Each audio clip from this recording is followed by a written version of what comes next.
आज का हमारा टॉपिक है what is identifiers in object oriented programming language that is C++। Okay, तो पहले हम देखते हैं कि आइडेंटिफायर्स क्या होते हैं, उसके रूल्स क्या होते हैं आइडेंटिफायर की नेमिंग के लिए।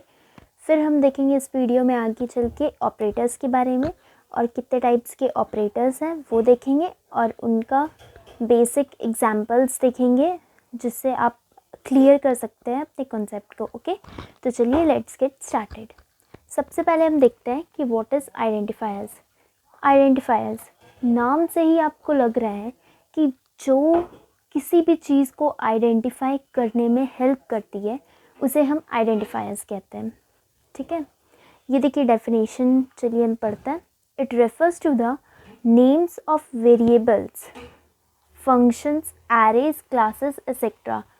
किसी भी चीज़ in the sense variable, function, array, classes, किसी भी चीज़ को रेफ़र करने के लिए जो हम आइडेंटिफाई करने के लिए चीज़ वर्ड यूज़ करते हैं उसे हम कहते हैं आइडेंटिफायर्स। ओके, तो सेकेंड पॉइंट में लिखा है in C++ identifiers is a name use to identify a variable, function, class, module और any user defined item in a program. Okay, identifiers क्या होता है?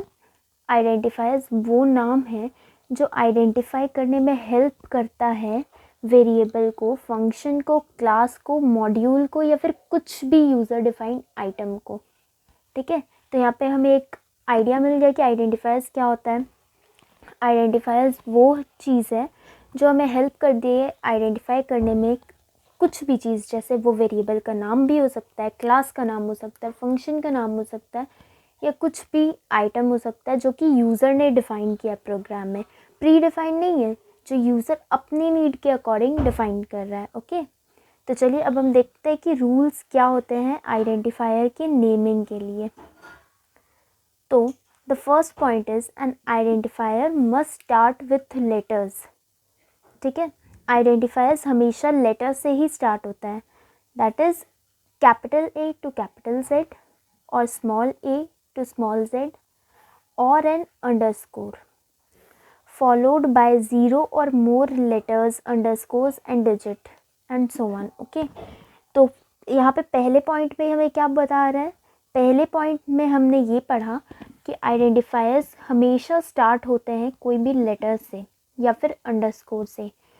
It can be a capital A to capital Z, small a to small z और an underscore. उसके बाद आप कुछ भी 0 लेटर्स, अंडरस्कोर, डिजिट्स अपने नीड के अकॉर्डिंग, अपने मन के अकॉर्डिंग डाल सकते हैं। ओके,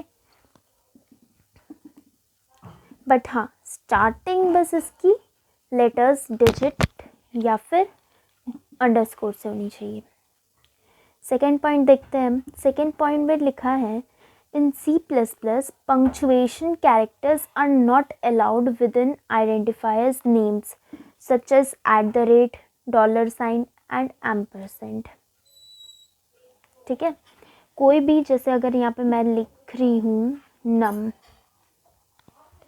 @ ऐसे में कोई भी नाम नहीं दे सकती। ओके, आइडेंटिफायर में, क्योंकि ये @ ये भी जो भी पंक्चुएशन कैरेक्टर्स है ये सब अलाउड नहीं होते हैं हमारे नेमिंग में ऑफ एन आइडेंटिफायर। ओके, तो अब थर्ड पॉइंट में हम पढ़ते हैं it must not contain any white spaces. जैसे हमने वेरिएबल्स को नाम लिखने से पहले पढ़ा था ना उसके रूल्स में कि यहाँ पे वाइट स्पेसेस नहीं होती है, same goes with identifier. Okay, हम कोई भी आइडेंटिफायर का नेम NUM ऐसे नहीं रख सकते हैं, it will be wrong.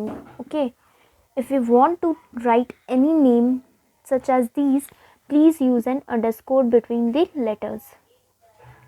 These can be a valid identifier, but this is not a valid identifier. Okay, तो फोर्थ पॉइंट है हमारा identifiers are case sensitive. Identifiers जो होते हैं वो केस सेंसिटिव होते हैं। Case sensitive in the sense कि जब हम स्मॉल a लिखते हैं उसे अलग कंसिडर किया जाता है और जब हम कैपिटल A लिखते हैं तो उसे अलग कंसिडर किया जाता है। अगर आपको अभी भी क्लियर नहीं है तो मैं आपको बताती हूँ। जैसे कि एग्जांपल ले लेते हैं हम नंबर का ही, चलो नम लिख लेते हैं। ये और एक NUM, ये तीन अलग टाइप के आइडेंटिफायर्स कहलाएंगे, क्योंकि ये हमारा पूरा अपर केस में है, ये हमारा पूरा लोअर केस में है, और ये हमारा फर्स्ट लेटर अपर केस में है और बाकी 2 लेटर्स लोअर केस में है। तो ये तीनों अलग अलग रिकॉग्नाइज किए जाएंगे कंपाइलर के द्वारा। ओके, तो ये हमारा होता है case sensitive. 5th point is the first character must be N alphabet और अंडरस्कोर। कभी भी ये चीज़ का ध्यान रखें कि आइडेंटिफायर का जो भी फर्स्ट लेटर होता है वो हमेशा अल्फ़ाबेट होना चाहिए या अंडरस्कोर होना चाहिए। अब इसका एग्जांपल आप यहाँ देख लीजिए, एरे एरे एरे, जैसे मैंने अभी नम का बताया वैसे ही सेम एरे का है। ये 3 अलग तरह के आइडेंटिफायर है, क्योंकि यहाँ पे फर्स्ट अपर केस में है और बाकी सब लोअर केस में है, या पूरे ही सब लोअर केस में और यहाँ सब अपर केस में है। ओके।